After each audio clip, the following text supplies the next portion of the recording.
Баршаңызға сәлем пайдалы арна көрермендері. Бүгінгі видеомызда жөтелді үй жағдайында емдеудің ең тиімді 5 тәсілін айтатын боламын. Арнаға тіркеліп лайк басып достарыңызбен бөлісуді ұмытпаңыз. Жөтелдің құрғақ, көк және аллергиялық түрлері болса, оны емдеудің тәсілі көп.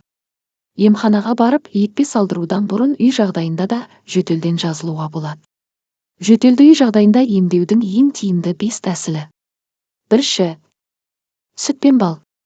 Қатты сымаған сүтке бал қосып ішу жұтқыншақты жұмсартып, жағымды әсер береді. Мұны мүмкіндігінше ұйықтар алдында ішкен дұрыс. Сонда тамақ жыбырлағанын азайтып, тыныш демалуға мүмкіндік береді.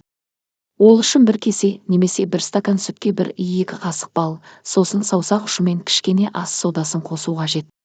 Мұны түсте және кешке қабылдау жөтелді босатып, ақырықты түсіріп, организмдегі зиянды заттардың сыртқа шығуына әсер етеді.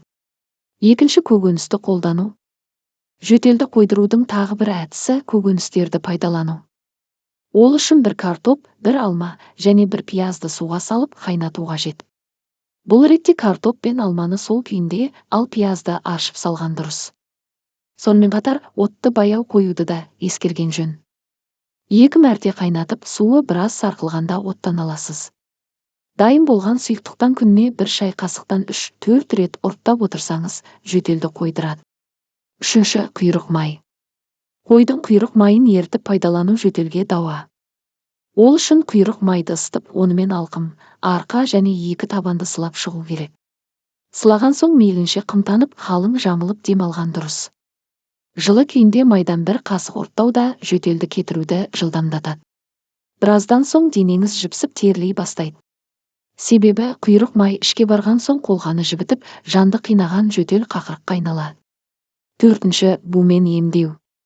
Жөтел енді басталып келе жатқан кезде дәрігерлер ингаляция жасауды ұсынады. Егер мұндай аппарат болмаған жағдайда қолда бар заттарды да кәдеге жаратуға болады. Мәселен, ас үй ыдысына тостаған не шұңғыл тәрелке, ыстық су құйып, соған қарай еңкейіп, басыңызды сүлгімен қымтап алу керек. Бірнеше рет бумен демалу жөтелді босандырады.